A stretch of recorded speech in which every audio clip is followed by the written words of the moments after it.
जिसे कोई नहीं पूछता उसे मोदी पूछता है। भारत किसी दूसरे देश से कोई सिंगल डेवलपमेंट मॉडल इंपोर्ट नहीं करेगा और इस रिफॉर्म एक्सप्रेस की सबसे बड़ी खासियत ये है कि हम इसे कंपल्सन में नहीं बल्कि कन्विक्शन के साथ रिफॉर्म के कमिटमेंट के साथ गति दे रहे हैं। साथियों, 21वीं सदी का बीता दशक अभूतपूर्व डिसरप्शन का रहा है। ग्लोबल पैंडेमिक, ग्लोब के अलग अलग हिस्सों में तनाव, युद्ध और ग्लोब के संतुलन को हिला देने वाले सप्लाई चेन ब्रेकडाउन्स, दुनिया ने एक दशक के भीतर काफी कुछ देख लिया। लेकिन साथियों, कहते हैं संकट के समय ही किसी देश के सामर्थ्य का पता चलता है।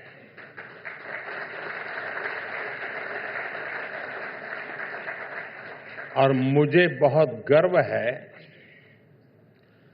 अनेक डिसरप्शन के बीच भी भारत के लिए ये दशक अभूतपूर्व डेवलपमेंट का रहा है, शानदार डिलीवरी का रहा है और डेमोक्रेसी को मजबूत करने वाला रहा है। आप जिस सेंचुरी ऑफ चेंज की बात कर रहे हैं, उसका बहुत बड़ा आधार, और ये मैं बहुत जिम्मेवारी के साथ कह रहा हूं, इसका बहुत बड़ा आधार भारत ही होने जा रहा है।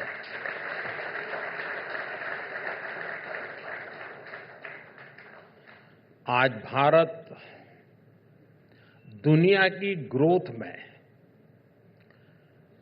16% से ज्यादा योगदान दे रहा है और मुझे विश्वास है इस सेंचुरी के हर आने वाले साल में हमारा योगदान और भी बढ़ता रहेगा, निरंतर बढ़ता रहेगा। मैं वो मदान की तरह एस्ट्रोलॉजर के रूप में नहीं आया हूं।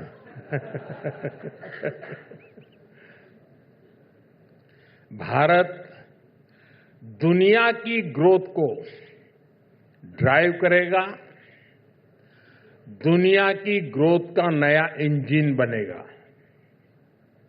साथियों, दुनिया में सेकेंड वर्ल्ड वॉर के बाद एक नई वैश्विक व्यवस्था बनी थी। एक नए वर्ल्ड ऑर्डर ने आकार लिया था। लेकिन 7 दशक के बाद वो व्यवस्था टूट रही है। दुनिया आज एक नए वर्ल्ड ऑर्डर की तरफ बढ़ रही है। आखिर ये क्यों हो रहा है? ऐसा इसलिए हुआ क्योंकि तब जो व्यवस्था बनी थी उसकी नींव वन साइज फिट्स ऑल, इसी सोच पर टिकी थी। तब ये माना गया कि वर्ल्ड इकोनॉमी कोर में होगी, सप्लाई चेन्स मजबूत और विश्वसनीय हो रहेगी। इस व्यवस्था में नेशंस को केवल कंट्रीब्यूटर्स के रूप में ही देखा गया।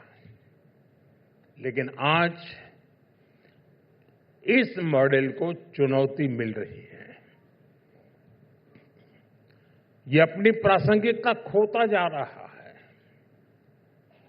आज हर देश को ये पता चल रहा है कि उसे अपनी रिजिलियंस खुद बनानी होगी। साथियों, आज दुनिया जिसकी चर्चा कर रही हैं उसको भारत ने 2015 में, आज से 10 साल से पहले 2015 में ही अपनी नीति का हिस्सा बना लिया था। 10 साल पहले जब नीति आयोग बना तो उसके फाउंडिंग डॉक्यूमेंट में ही भारत ने अपना विजन क्लियर कर दिया था। और विजन ये कि भारत किसी दूसरे देश से कोई सिंगल डेवलपमेंट मॉडल इंपोर्ट नहीं करेगा। हम भारत के विकास के लिए भारतीय अप्रोच को लेकर ही चलेंगे। इस नीति ने भारत को अपने हिसाब से, अपनी रिक्वायरमेंट के हिसाब से, अपने हित में फैसले लेने का आत्मविश्वास दिया।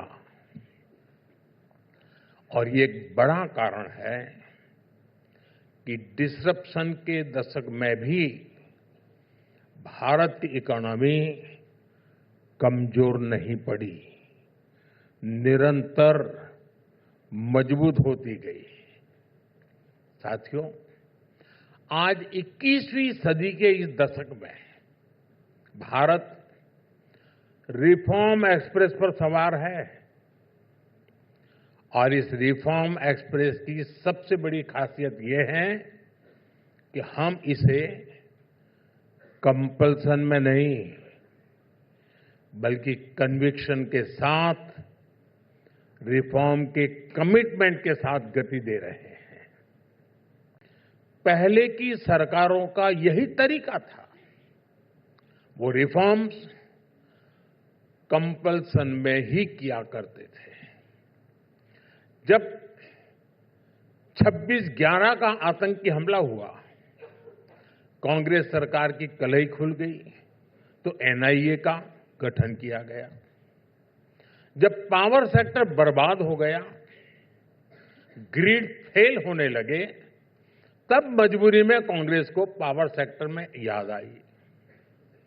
साथियों, ऐसी एक लंबी सूची है जो याद दिलाती है कि जब कंपल्सन में, मजबूरी में रिफॉर्म होता है तो न सही नतीजे मिलते हैं, न देश को सही परिणाम मिलते हैं।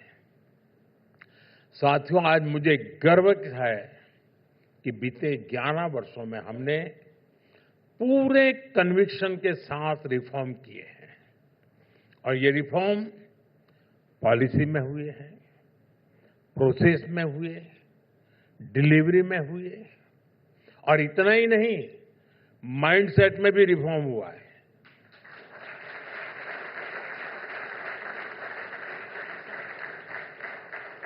क्योंकि साथियों, अगर पॉलिसी बदले लेकिन प्रोसेस वही रहे, माइंडसेट वही रहे, डिलीवरी ठीक से न हो, तो रिफॉर्म्स सिर्फ और सिर्फ कागज का टुकड़ा बन के रह जाता है।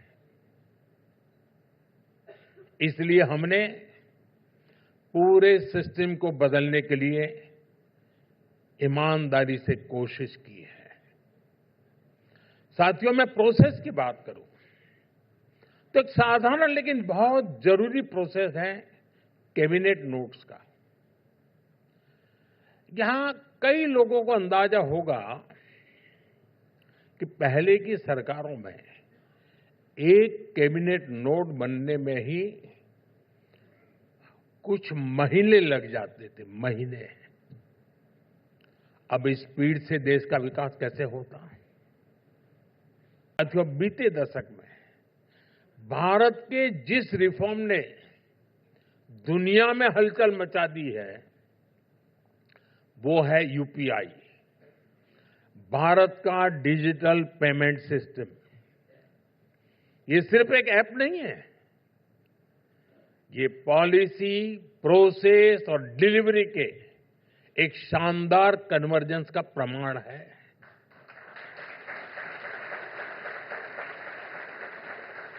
जो लोग कभी बैंकिंग और फाइनेंस से जुड़े बेनिफिट्स के बारे में सोच भी नहीं सकते थे, यूपीआई देश के ऐसे नागरिकों को सर्व कर रहा है। ये जो डिजिटल इंडिया है, डिजिटल पेमेंट सिस्टम है, जनधन, आधार, मोबाइल की ट्रिनिटी है। ये रिफॉर्म किसी कंपल्सन से नहीं हुआ है, ये हमारा कन्विक्शन था। और कन्विक्शन ये था कि जिन लोगों तक पहले की सरकारें कभी नहीं पहुंची, हमें ऐसे नागरिकों का इंक्लूजन करना है। जिसे कोई नहीं पूछता, उसे मोदी पूछता है। आज भी हमारी सरकार इसी सोच के साथ चल रही है। साथियों, भारत का ये जो नया मिजाज है, वो हमारे बजट में भी रिफ्लेक्ट होता है। पहले जब बजट की चर्चा होती थी, तो फोकस सिर्फ आउटले पर होता था। कितना पैसा आवंटित हुआ, क्या सस्ता हुआ, क्या महंगा हुआ। और उस दिन टीवी देखेंगे तो पूरी टीवी एक ही, यानी इनके लिए बजट मतलब इनकम टैक्स ऊपर गया कि नीचे गया, इसके आगे उनको देश दिखता ही नहीं है। और होता तो क्या था, कितनी ट्रेनें घोषित हुई, यही चलता रहता था। उन घोषणाओं का बाद में क्या हुआ, कोई पूछने वाला नहीं था। और इसलिए हमने बजट को आउटले के साथ साथ आउटकम सेंट्रिक बनाया। साथियों, बजट में एक और बड़ा बदलाव आया है। 2014 से पहले ऑफ बजट बोरोइंग पर बहुत अधिक चर्चा होती थी, लेकिन अब ऑफ बजट रिफॉर्म्स की चर्चा होती है। बजट से बाहर नेक्स्ट जनरेशन जीएसटी रिफॉर्म्स हुए, प्लानिंग कमीशन की जगह नीति आयोग बनाया, आर्टिकल 370 की दीवार गिरा दी, 3 तलाक के खिलाफ कानून बनाया, नारी शक्ति वंदन अधिनियम बनाया। साथियों, बजट में घोषित हो या बजट से बाहर, रिफॉर्म एक्सप्रेस लगातार गति। साथियों, आजकल आप लोग भारत के एफटीएस यानी फ्री ट्रेड डील्स पर काफी चर्चा कर रहे हैं। और मैं यहां एंटर हुआ, वहीं से शुरू हो गए लोग। दुनिया भर में इसका एनालिसिस हो रहा है, लेकिन मैं आज इसका एक और इंटरेस्टिंग एंगल आपको बताता हूं।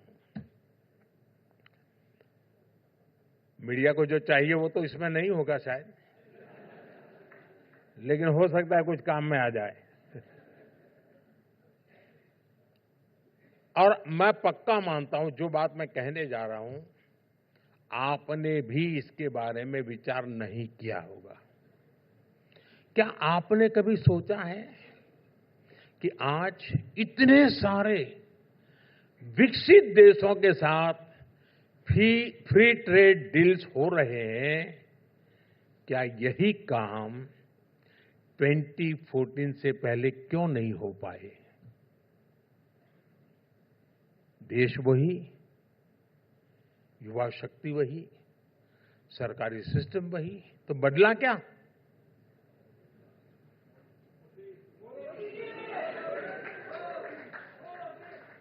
बदलाव सरकार के विजन में आया है, नीति और नीयत में बदलाव आया है, भारत के सामर्थ्य में बदलाव आया है।